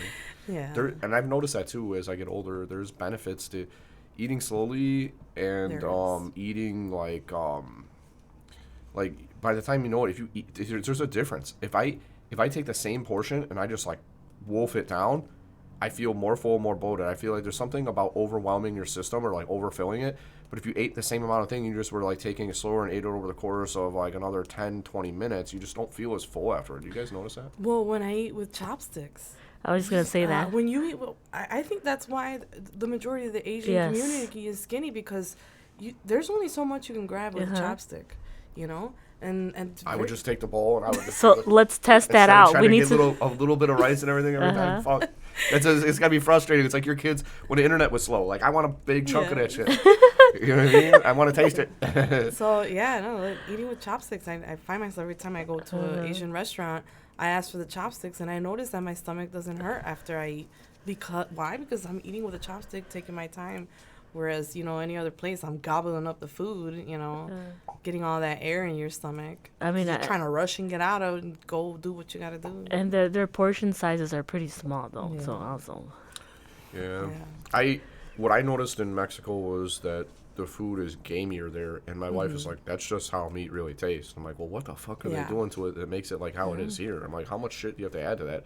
Because like we had steak at the wedding, and it was like, it wasn't bad. I ate it, but like, it's different. Like it's a tougher cut, and it's like more. You have to chew it more and stuff. Like I don't know what they tenderize it and all the different shit they probably have to add to it to make it like it is here. But interesting, The cows are not as hefty as they are here. So when the United States buys the cows from Mexico, they're not actually whenever somebody goes and buys Mexican cows, they'll pay a higher price for skinny cows because they're gonna get them fat with the stuff here. They'll put a higher price on those than on the cows or the cattle that is fatter. They rather not, so they'll put a lower price on those because there's only so much more that they can, gain weight. Profit? But yeah, and so they rather buy very skinny cows or cattle, and they'll fatten them here. They'll feed them here,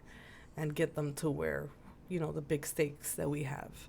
And so that's another reason why the meat tastes different here versus over there. They don't feed them anywhere. Well, yeah, because what are you going to get when you have a skinnier animal? It's going to be lean. More. Yeah, it's going to be leaner. It'll have more muscle and protein and more tendons and shit like that. So tendons and ligaments. Whereas here you're getting stuff that's what they call marbled because it has fat that runs through it, or big chunks of fat on and around it. You know what's crazy too? That your body is filled a lot more over there with a smaller amount. It's so weird over there. My husband always says that, like, I get full. Anything you eat out there, you'll get full with just a little old plate. Like, it's very fulfilling. Seems more like nutrient dense or something. Yeah, because it's organic food. Yeah. My mom used to go. I don't know if you know what nopales are, cactus. Because my dad has land, she would go walking, cut fresh cactus, and then make, eggs from the chickens. And that was breakfast. And you just needed 2 tacos or, like your plate with the tortilla. You would eat 2 tortillas and you were good enough for lunchtime. No munchies in the middle. You had no necessity of snacking in between it was good. Brian, you guys want to go get a bite to eat after I this? know. I was going to tell you need to come to our town and visit. Yes, you should. You need to experience. When you have your baby, when the baby's a toddler, you are more than welcome to bring it. Or, before you want to check it out before you send your family. I think I'm kind of married to the game now here. I won't be traveling anywhere like that for a little bit, probably. Yeah. But after a while. You have to experience we don't. We have toilets now, but yes. Now we've installed solar panels, and we have my mom. She bought a water truck, so we get water from the river, and so we have constant water running and lights. So you'll have a place to shit. So don't worry about. There's an actual running toilet. That's a nice benefit of it. You can shit indoors. It's like lovely. The thing I was gonna tell you guys earlier is, for a long time they worried about Mexican immigration to the United States when motherfuckers realize in America that they can retire down there with a lot less money than they would have here, and it's gonna be more affordable. Well, that's already happening. It's gonna flip the script, and y'all are gonna be like, they won't stop coming over here. These motherfuckers are crossing the border. Like, I'm gonna go down there. Well, we have a cousin, right? Daisy's husband. Yeah. People our age are going and working out there, and so I'm investing. Me and my brother were trying to open a business out there because I know shit's gonna hit the fan here, or eventually, But I'm hoping that we don't mess up the life out there, us Americans. I'm scared that we're gonna mess it up for the culture. That's the tough part. Matthew McConaughey was giving an interview. I can't remember what program he was on.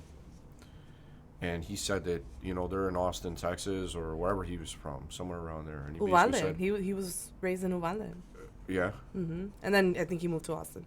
Well, what he was saying is that, like, if you're going to come here, respect our values. Like, we don't mind you being here, but just, like, don't be bringing no nonsense around here. Like, if you're going to be here, be part of us, and that's it. We'll take you in, but you got to respect our values. And I think if you do that in any culture, yeah, I mean, if I'm going to go down there, I'm going to be speaking fluent Spanish pretty quickly, you know, within a year or two. And I'm going to respect, like, whatever their cultural norms are. I'm not going to be around there trying to fucking change that shit or just fit in, you know, with what's going on and enjoy it. Well, that's what you were saying about Texas. That's what Texas has been doing. It's been standing their ground and keeping their cultures and their beliefs. Well, and it's already happening, like in the ranches where our family, you know, my mom's from and stuff. There's already fights going on between the Americanized, you know, people that were born in the ranch, and now they come with it because, you know, they grow up most of their life here. They go back, and it's like they had a fight over. We helped build our church. It was a very small church. You could maybe fit, I would say, maybe 30 people. And so now everybody wants to go and do their quinceañeras and their weddings out in the ranch. And so people didn't fit in the church. So the people here in America, they got a group together, and they said, hey, we're going to build a church to a bigger church because we don't fit anymore. And the natives from the ranch were like, no, like, we don't need a bigger church. It's just us, you know? And then, so there was that fight of, hey, you know, well, we're still from here. We are still natives from here, but we bring our families. And when we get together, we don't fit anymore. Like, we're going to pay for this. Why are you getting mad? And those are the types of fights that I think are going to happen more and more. You're not changing the culture. Yeah. You're just trying to include, you know, the ones that are trying to go back. And that's, I guess that's a challenge between us and the rest of the world, is preserving the culture that you have and the good things about it, but also look what this can do, the American way. Like, you start getting money involved in investment, and you're just growing stuff like fucking planting a seed and putting water on it. It grows, you know. So it's a tough challenge because you don't want to sacrifice the things that are good about the old culture, but also, you know, take advantage of the benefits of everything we have, our technology, our ability to build better roads or you know, better buildings, over there have you. But it's like, it shows you though that it's possible to live. You can survive with all the shit without what we have here. Yeah, those people survived for centuries. There's more of them than there are here, right? Yeah, like, exactly. Well, that's what I don't know. I don't mean to. I didn't mean to say that so quickly. What I meant was, like, I don't know what the population of Mexico is, but in some of the larger cities, like, they're just out there living.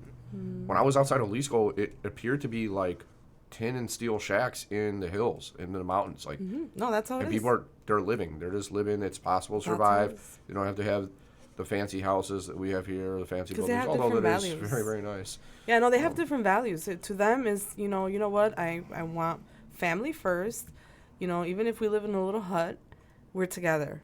You know, we're not killing ourselves 10 hours a day, 12 hours a day. The conflict, I think, for us would arise of the, like, doing it in reverse. Like, if we grew up there, we already know how to survive. That's just how you live. You have your systems in place of, like, okay, we go get the water, we do this, we do that. But if, like, you take somebody here, the city slicker, and then you put them in a country environment, you're going to be like, oh, my God. Yeah, but I think it also has to do with, like... But I think if you took somebody from there to here, they'd be able to adapt. Like, oh, wow, look at all these things we have here. Oh, they could survive. That's how you have all these immigrants surviving. And, you know, you have 10, 12 people living together because they already were living in a 2-bedroom, very small house with no, you know, running water, no light. You know, that's why here they come here and they're living so many in one apartment. It's normal for them.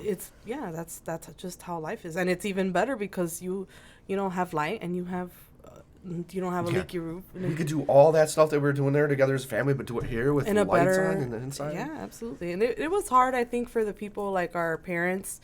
My dad was here in the 60s. He didn't know. There wasn't as much of the Mexican culture here when they first got here, you know, like, so they had to get used to the American food or, you know, Italian food and all that. My dad for a whole year ate tuna because that's how he was able to communicate to the restaurant where he worked at.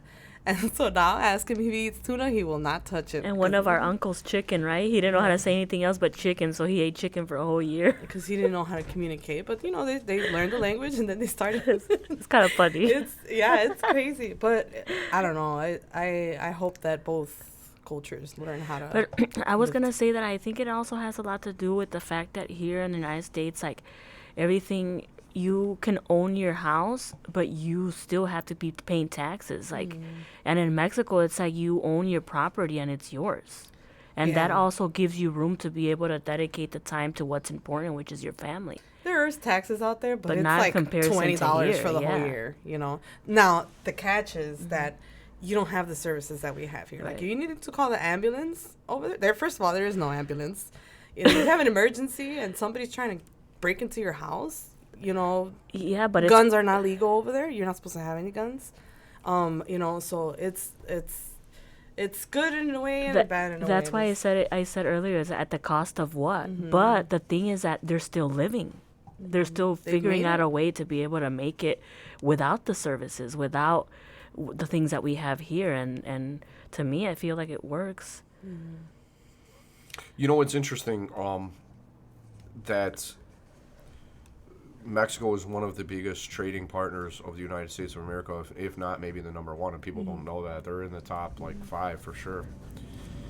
And apparently, working with Mexico not only is geographically beneficial because we're connected to each other via land, but also apparently the Mexican labor is more affordable than Chinese labor, and it's also more educated. They're apparently, Mexico is beating out its competitors on multiple levels, and that's another thing that I guess adds to the tension with China as well, is like, we're not even really going to need your bullshit after a while.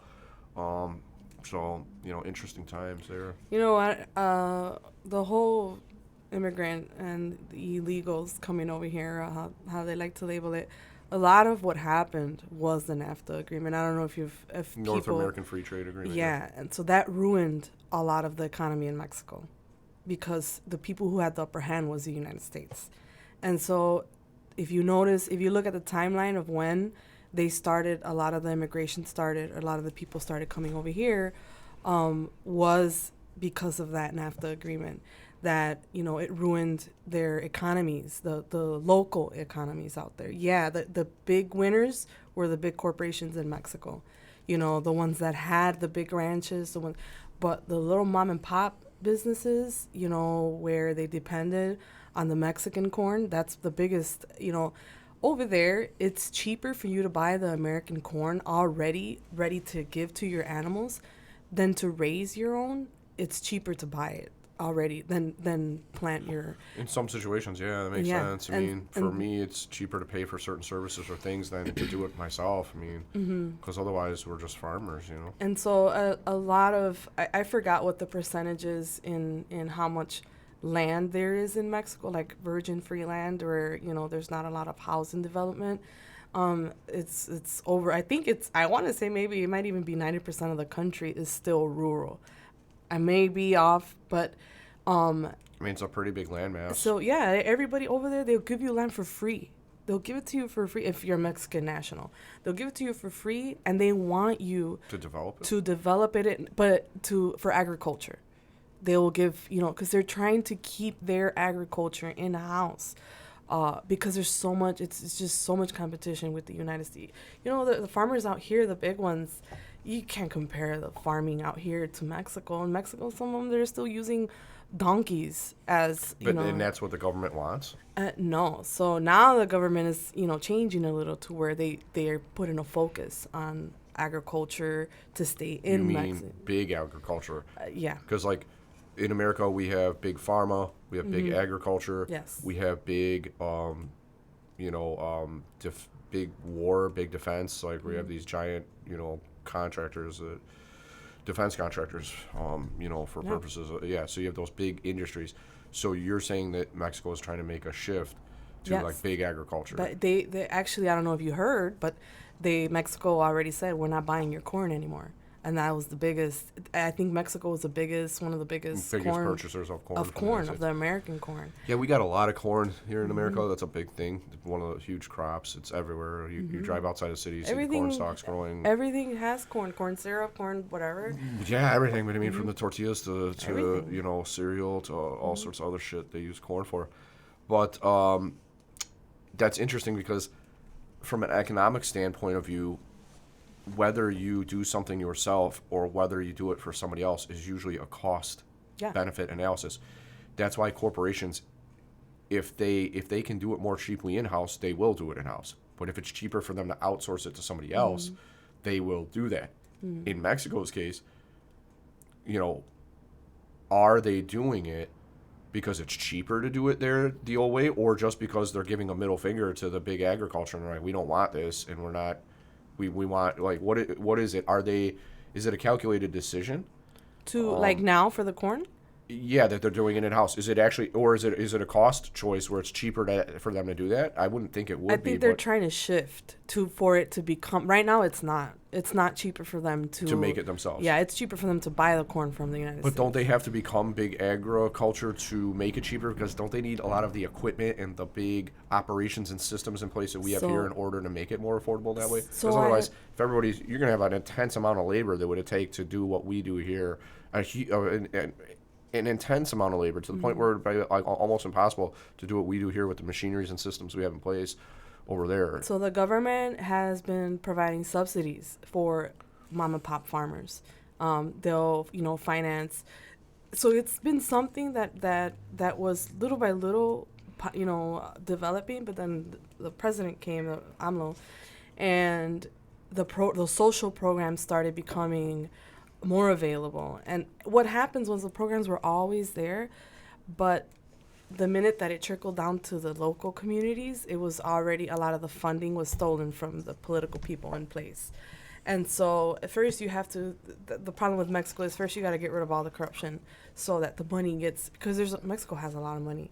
And the problem is it gets stolen from the, people, by the time it ever gets to the local person, it's already been whittled down into nothing. Like everybody had their take along the way or something. Exactly. Yeah. And so I think this president has been trying to get rid of a lot of that corruption. But it's hard. It's corruption of, years, decades of corruption. It's hard everywhere. It's hard here. Where we live here in Chicago, there is a machine in place. There is no ifs, ands, or buts about it. Like, I saw the elections here where we're at, and like the winning candidate gets like 88% of the vote and the other one gets like 12. Like there's reasons for that. It's hard to beat the system, that is in place. Yeah, and I think that this is another reason why these small communities learn to trust the cartels more than the government. Which is unfortunate. Because they actually help them. They say that El Chapo, he built the road where we're at.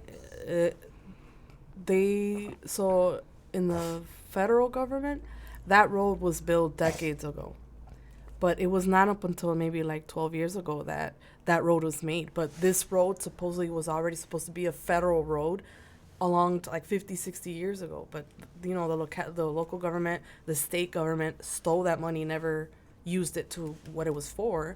And so, because I guess El Chapo needed his people to be guarding, transporting, guarding, having routes of transportation. They say that he was the one who built that road, and it's wouldn't surprise me. My understanding is that there is a shift now that El Chapo is gone, and you have new generation Jalisco, who is they're ruthless. Yes, that's what they're saying. Like they were saying, El Chapo was kind of like a friend of the community, like a man of the people. They're throwing parties and big feasts, and everybody's part of this, or they're doing things like that. And new generation of Jalisco apparently is cutthroat as it comes, and they will kill you. They will send a message that like it's our way or no way. They don't care if it's the grandma or the whoever. Like they're about control and power. Or exactly. Apparently, one of the leaders within the new generation of Jalisco is more militaristic. I don't know if they had a military background or something. He did. Yeah, the leader. For them, it's killing and war. That's all they know or something, which is crazy because Sinaloa has been, I guess, diminished in Chapo's absence. And then there's probably a power vacuum. Now even his sons, I think, have been... Or They're having is an it someone- internal fight. fight? That cartel is Chapo's compadre is fighting against his kids. That's the fight between both. Okay, so it's And Chapo's friend Uh-huh. fighting against his kids, but then also now dealing with new These generation. other cartels. Yeah, so it's making their Because cartels those are the two becoming biggest, weak. right? Is it Yeah. Sinaloa and New Generation, Jalisco? Right now it or- is. Yeah. Yeah. And there's other ones. And there's a smaller Gulf. regional ones and shit like that. Mhm, or- like in Laredo, like Texas, that whole Laredo, Tamaulipas, that's another one. I forget. They've changed so many times. The Zetas, I think, are in Tamaulipas, Texas border. They're also ruthless. They used to be the ruthless ones. Then Jalisco came in, and they're trying to. But it's a whole. It's crazy, Yes, you're right. Chapo's people. We're from Durango, and he's Chapo. We're one of the states that we belong to him. it's part of that territory. That It's part of that cartel territory. yeah. And even the time that I lived there, that was really bad with, the cartels fighting each other. Because at the time, in the area where we're from, there was different cartels, but they worked with each other. And so when, I forgot what happened, I am not too in tune with the fights between each other, but I believe the Juarez cartel was there with us, and the Chapo cartel wanted them out. And so they eventually got them out. But at one point, they were peaceful with each other. They were not, fighting each other. And so they got them out. That's where all the killings were happening, because they advised them they needed to leave. And these people lived here for years. So they were like, we're not leaving. This is our home, our business. And so they put up a fight. Yeah, and they eventually got rid of them. And so now you have the Jalisco Nueva Generación trying to come in through Zacatecas, and our state borders Zacatecas on the northern border. And so, now Chapo's people start getting... My dad has some crazy stories with these cartels, because he said one time they met up at because our racetrack is kind of central to where Chapo's people on this side live. It's like kind of like... in the middle of two places, Yeah, or it's two kinda, disputing factions. because you have like supervisors. These cartels, they're very Captains organized. and people, yeah. Yeah, and so from the river this way is somebody in charge, and the river that way somebody else is in charge. So these guys have meetings. A lot of these guys that are in charge, you don't even know they exist. And so sometimes they have meetings when they hear that the cartel, the Jalisco, whatever, is getting close. They have meetings, and one time they had a meeting in my dad's carril, or the racetrack. Guys, please keep it respectful. But they don't tell you, hey, we're gonna have a meeting here. Yeah, My dad says that. Oh shit! These motherfuckers are sitting there. My dad says he has cameras, so he said all of a sudden he saw all these trucks with with guns, big guns, and all of a sudden all these guys started getting there, and he's like, what the heck is going on here? Like, what is this? And then so my dad goes up to them like, hey man, what's going on here? Like, they're like, don't worry about it. We're having a meeting. So what does my dad do? Okay, go back to my house. And What do you tell people where big machine guns pointing at each other? It's like you can't argue with them. Okay, have your meeting, but they don't bother you. See, this is the interesting thing. What we're talking about here right now is that we talk about a war between Ukraine and Russia, and there is war going on in Mexico amongst the people and the cartels there. That is literally, it's connected to us. We share a border. It's going on right there. It's interesting how that works. Like, the thing that I don't like about war is that usually they're very good at getting into it, but they don't talk about an end point. There is no discussion about what is the end of this, what does it look like, what is the vision for the end of it. It's only we get deeper entrenched, because here war is a business. There's money to be made. There's resources to be gained. Absolutely. And it's like, it's a sad part is like, if I don't know if I said this already when we were talking today, but I've been repeating this a lot lately. I feel like if we put the same amount of money and resources into discussing the end, a negotiated end to these things, we'd have it done already. But instead, it's like we've taken our side and we're taking our stand, and we're gonna fuel it. We're gonna add fuel to it, but we won't talk about ending it. How are we gonna extinguish this? And the other guy who perhaps you'll meet, Matt Thomason, who's in the military here, is like, he's talking about like you got to have something, an end in sight, but instead it's just continued conflict. It's very easy. I'll tell you how you end it. But it's just corporate America is involved. Corporate America is involved, and they're not going to stop it. The number one source of the cartels, their guns, is the United States of America. You have people buying guns at gun shows because they're not registered. Then you meet people who make guns. I was listening to a podcast the other day. There was a guy who was a gun dealer for the cartel. He started the way he was doing it, and so now you have these podcasts. People are listening to how to do it, and now then you have those people trying to get involved in this business, because a gun that you pay $200 for here, over there they'll buy it for $2,000, so because guns are not legal in Mexico. And so where are these guns coming from? They're all American guns. And so if you legitimately tell the gun lobbyists or whatever, hey, how are these guns just slipping out of these big companies? We're supposed to be tracking them, supposedly, right?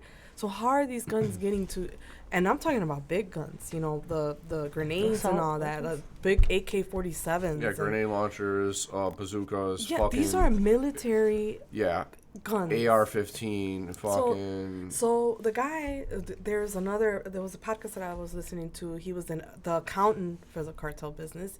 He's like, the amount of money spent on,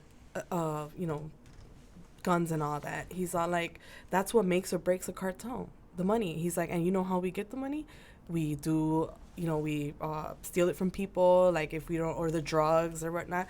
So the minute that you stop providing those guns, how are they gonna get ammunition? How you know what I mean? Like, but the thing is that the gun lobbyists here are so big that they're making so much money that they're not gonna. Yeah, I mean these major players, big insurance, big defense, big all this bullshit, are the ones that control the law and policy in the country through the people that we think are supposed to be helping us. Yeah, they have that in a perfect world would have our best interest in mind. Yeah. Then the question is, okay, well, you have guns and you have a territorial dispute, but is it really the war on drugs that is the problem here? Because in the 80s, and I wish Matt was here. In the 80s, I think it was under Reagan, the President Reagan at the time, declared the war on drugs, and so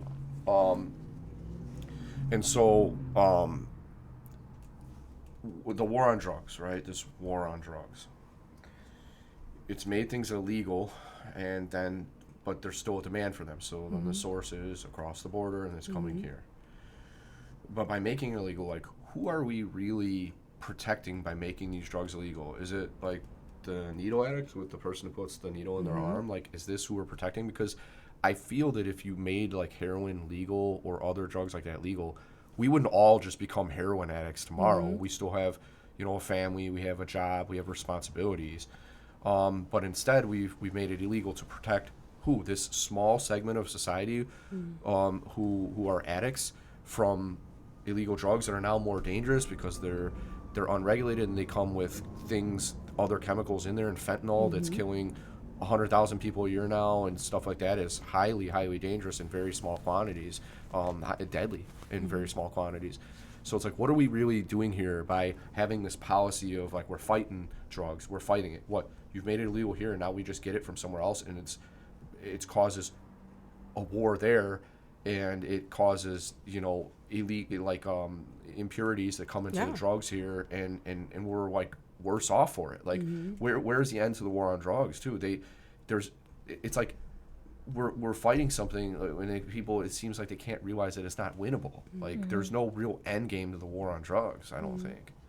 But it's fueled right? Isn't it? Like, there's money being made off the drugs. Now, what I heard was that, I don't know if it was Chapo or who was more of a business person, because they weren't only relying on drugs. There was other things they're trying to do. Yeah, it was El Chapo. They had like other legitimate businesses, and this was just one of those things. Whereas some of the other cartels are only relying on the drugs, and that's all they care about, and it's all territorial, and it's, you know what I mean? So that in and of itself is probably not a good thing either, that they're solely dependent on a drug trade. You would hope, my father went to jail for, being a drug dealer, but he was whining off of it. He ended up, right before he got caught, he had a restaurant, he had a construction business. He was one of the founders of La Garibaldi. I don't know if, you've heard it, right there on 26th Street. It's like an outdoor venue. And so my dad started with horse racing, and then he started bringing music, getting involved. So he was one of the founders. He was one of the 3 founders of it. If the Mexican community will know what La Garibaldi is. And so he was slowly getting away from that life because he finally had somewhere where he could, make money. He was making decent money with, construction business is good. And so you would hope that people, would leave that. But sometimes it's like the own organization doesn't let you. Sometimes, it's either you stay here or, we get rid of your family. And a lot of these people, that's what ends up happening. They're stuck. You don't realize what you're getting yourself into until you're too deep in, and you can't get out. Some people do it because of that. Some people stay, in it because they just love it. They're not even in it for the money. They have all this money, but they just want the power. And my husband, he went to jail too because he was selling coke, and he says that sometimes it's just a power trip. But some people, it's a human condition of needing that, or that makes you feel good, or it makes you feel it feeds your ego. Yeah, because I guess, what do we get our human needs from? What are those sources? Well, physical contact, togetherness, talking, like what we're doing right now is a connection, spending time with people. But then there's also that's why power is such a powerful drug, because it's one of these things that can so easily be used for the wrong way, for bad instead of good. And it does feel good. It's a thrill, right? So that you have the ability to do this, and you are at an advantage, and it won't be challenged as much. Those are the things that we have to fight. I mean, that's not the Lord's work. We know that shit, right? But as far as like the other problem then is, if you do make these things legal, I don't think that everybody becomes a heroin addict or a cocaine addict tomorrow if it's legal. However, more people will do it because the stigma is removed and you won't get in trouble. And people know that if you do some cocaine, you're probably gonna have a good time, right? You're fucking party. You're gonna listen to music. Your inhibitions are gonna be gone, and you're gonna fucking drink more too, because you get sobered up by the cocaine, and then you fucking drink more. And then you blah, still blah, blah. and then you still have like the underage drinking and the underage smoking.